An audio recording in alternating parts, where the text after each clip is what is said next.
नमस्कार दर्शक बंधु शुभ सकाळ। आज हूँ जून मास 3 तारिख बुधवार। आसतु नजर पकेबा आज केतोटी गुरुत्वपूर्ण खबर उपरे। वीडियोटी को शेष पर्यंत देखिए संपूर्ण खबर जानीपारे। वीडियोटी भल लगिले वीडियोटी को गोटे लाइक करने सहित चैनल को सब्सक्राइब करने को जमारू भी भूलिबेनी। तो चलतु डेरी न करी वीडियोटी आरंभ करिबा। आजिर प्रथम खबर विलंब हेउची मौसुमी पुणी नुआ आकलन कला पाणीपाग विभाग। केरल रे मौसुमीर आगमन को नहीं पुणी थरे नुआ आकलन करिछि पाणीपाग विभाग। सारा देशर असह्य ग्रीष्म प्रभाव रे सड़ुथिबा बेले मौसुमीर आसीबा तारीख पुणी घुंचिछि।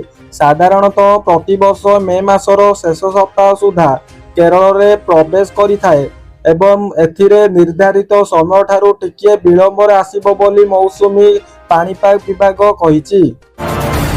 परवर्ती खबर पेट्रोल टेंशन शेष जून 3 रे लॉन्च होबे देशर प्रथम 100% इथानल चालित बाइक। जानतु केते रेट रहिछि। जदि आपण पेट्रोल रो आकाश छुआ दर को नहीं चिंतित एवं प्रतिदिन रो यात्रा पई कमाइबा को चाहुचंती तेबे आपणको जाई एवं एक बड़ खुशी खबर आसीछि। भारतर सबुठारु बड़ 2 चकिया जान प्रस्तुतकारी कंपानी हीरो मोटर्स आसंता जून 3 तारिख रे देशर प्रथम 100% इथानल द्वारा चालित पैकेजिंग मोटरसाइकल लॉन्च करने को जाउछि। परवर्ती खबर पुणी बढ़िला बस भड़ा। पुणी बस भड़ा बढ़ाइले राज्य सरकार। साधारण एवं एक्सप्रेस रे किमी पिछा 2 पैसा वृद्धि। साधारण बस किमी पिछा 90 बदल रे 92 पैसा, एक्सप्रेस भड़ा किमी पिछा 96 पैसा को बढ़ी। सरकार को 10 दिन डेडलाइन देइथिले बस मालिक संघ। परवर्ती खबर दक्षिण कोरिया भारत को आउरी गोटे पाहाच पछकु ठेली देइछि। विश्व स्टॉक बाजार रैंकिंग रे भारत गत सप्ताह रे डेडलाइन पछरे पकाइथिला।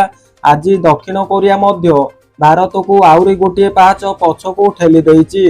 फल विश्वर बृहत स्टॉक बाजार तालिका रे भारत 7म स्थान को खसी जाइछि।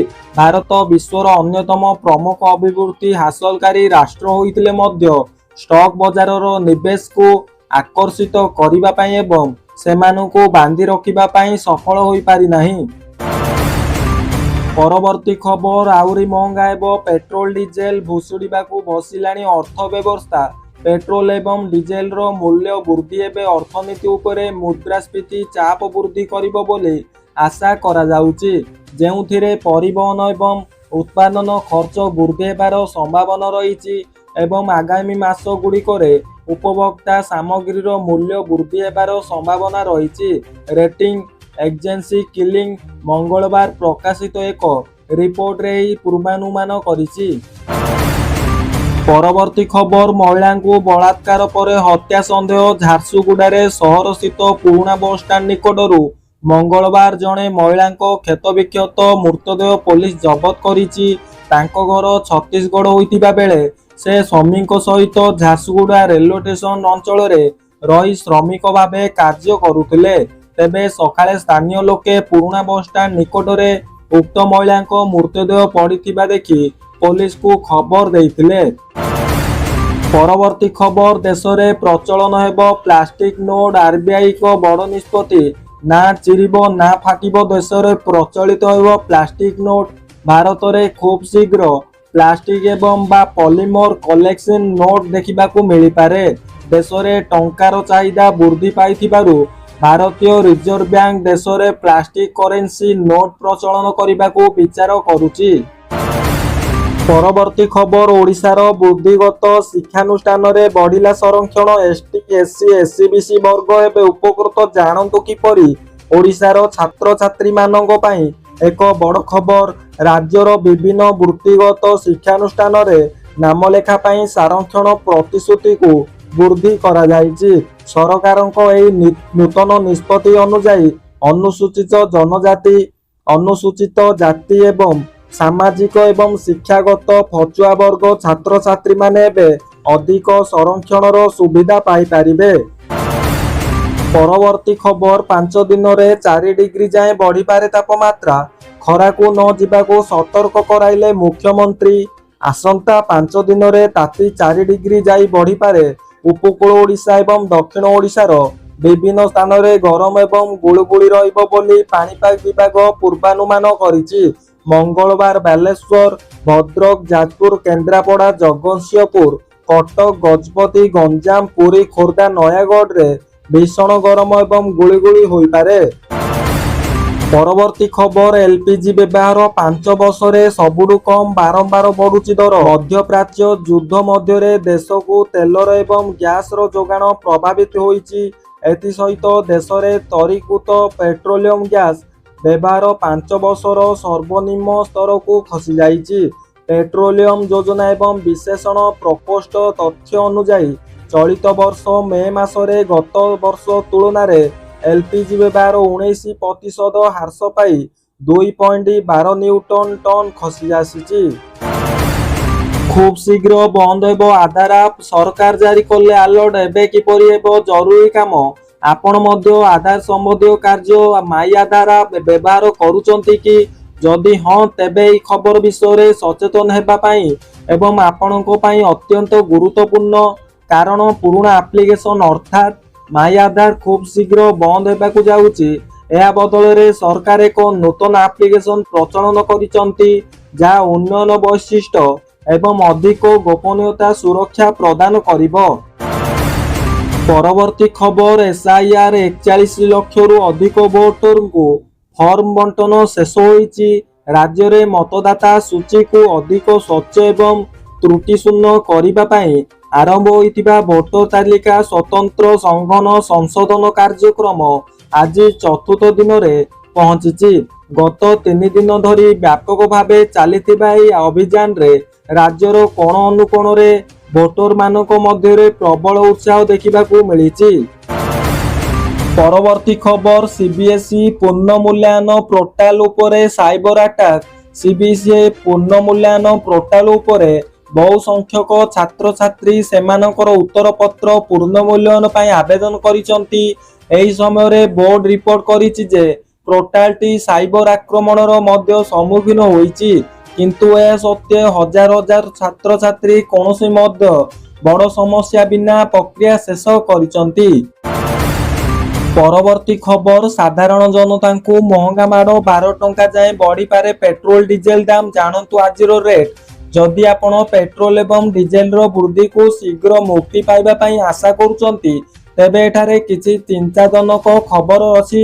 ଗତ ମାସରେ ତେଲ ମୂଲ୍ୟରେ ଲଗାତାର 4 ଥର ବୃଦ୍ଧି ସତ୍ତ୍ୱେ ସାଧାରଣ ଜନତା ଆଗାମୀ ଦିନରେ ଆଉ ଏକ ଗୁରୁତ୍ୱପୂର୍ଣ୍ଣ ମୂଲ୍ୟ ବୃଦ୍ଧିର ସମ୍ମୁଖୀନ ହୋଇପାରନ୍ତି।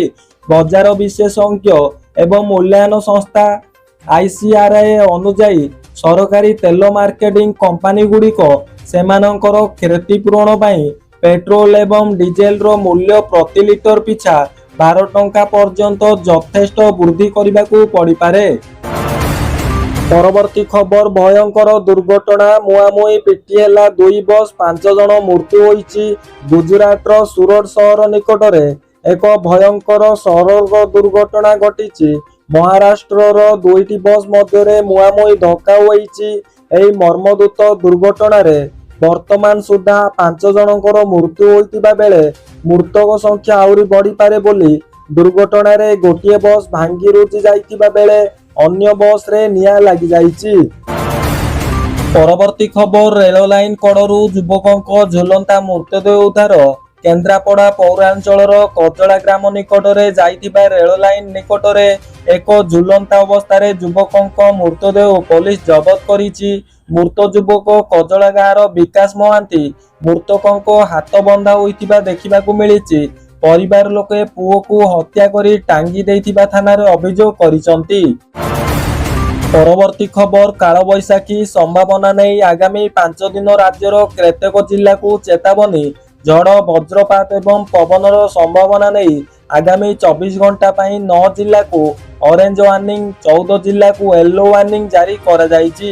ଆଗାମୀ 5 ଦିନ ଅର୍ଥାତ୍ ଜୁନ 2 ତାରିଖ ସକାଳଠାରୁ 7 ତାରିଖ ସକାଳ ସୁଦ୍ଧା କାଳବୈଶାଖୀ ସମ୍ଭାବନା ନେଇ ରାଜ୍ୟର କେତେକ ଜିଲ୍ଲାକୁ ଚେତାବନୀ ଜାରି କରିଛି ଆଞ୍ଚଳିକ ପାଣିପାଗ ବିଭାଗ। ପରବର୍ତ୍ତୀ ଖବର ବଙ୍ଗୋପସାଗରରେ ଘୂର୍ଣ୍ଣିବଳୟ କାଳବୈଶାଖୀ ପ୍ରଭାବରେ 4 କିଛିଟା ହ୍ରାସ ପାଇଛି। ତଥାପି ସୋମବାର ରାଜ୍ୟର 5ଟି ସ୍ଥାନରେ ତାପମାତ୍ରା 40 ଡିଗ୍ରୀ ଅତିକ୍ରମ କରିଛି। ଦକ୍ଷିଣ ବଙ୍ଗୋପସାଗରର ଏକ ଘୂର୍ଣ୍ଣିବଳୟ ସୃଷ୍ଟି ହୋଇଛି।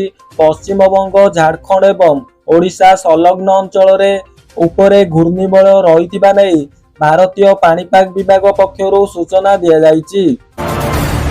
ପରବର୍ତ୍ତୀ ଖବର ଅନଲାଇନରେ ମହାପ୍ରସାଦ ବିକ୍ରି ଘଟଣା ପୁରୀ ସାଇବର ଥାନାରେ ଏତଲା ଦେଲେ ଶ୍ରୀମନ୍ଦିର ପ୍ରଶାସନ। ଅନଲାଇନରେ ମହାପ୍ରସାଦ ବିକ୍ରି ଘଟଣାକୁ ଗୁରୁତର ସହିତ ନେଇ ପୁରୀ ସାଇବର ଥାନାରେ ଏତଲା ଦେଇଛି ଶ୍ରୀମନ୍ଦିର ପ୍ରଶାସନ। ମଙ୍ଗଳବାର ଶ୍ରୀମନ୍ଦିର ସୁରକ୍ଷା ପ୍ରଶାସକ ନେଇ ସାଇବର ଥାନାରେ ଏତଲା ଦେଇଛନ୍ତି। ଏତଲା ପରେ ସାଇବର ଥାନା ପୋଲିସ ତଦନ୍ତ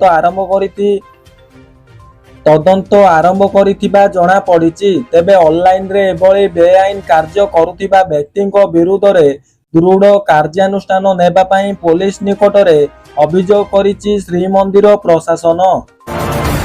ପରବର୍ତ୍ତୀ ଖବର ବର୍ଷା ଅଧିକ ସତ୍ତ୍ୱେ ଚାଷୀ କାମ ପଛୁଆ ଗତ 19 ବର୍ଷରେ ତୃତୀୟ ସର୍ବାଧିକ ବର୍ଷା ସୁନ୍ଦରଗଡ଼ ଜିଲ୍ଲାରେ ଗତ ମେ ମାସରେ ବୃଷ୍ଟିପାତ ଅଧିକ ରହିଛି। ଅବଶ୍ୟ 2025 ମେ ତୁଳନାରେ ମାସର ଏଥର କମ୍ ରହିଥିଲା। ତେବେ ଗତ 19 ବର୍ଷର ପରିସଂଖ୍ୟାନକୁ ଦେଖିଲେ ଏଥର ବର୍ଷା ସନ୍ତୋଷଜନକ ରହିଛି। ତେବେ ଏଥର ଜିଲ୍ଲାର ବିଭିନ୍ନ ସ୍ଥାନରେ କାଳବୈଶାଖୀ ପ୍ରଭାବରେ ପ୍ରବଳ ବର୍ଷା ଏବଂ କୁଆପଥର ମାଡ଼ ଦେଖିବାକୁ ମିଳିଥିଲା।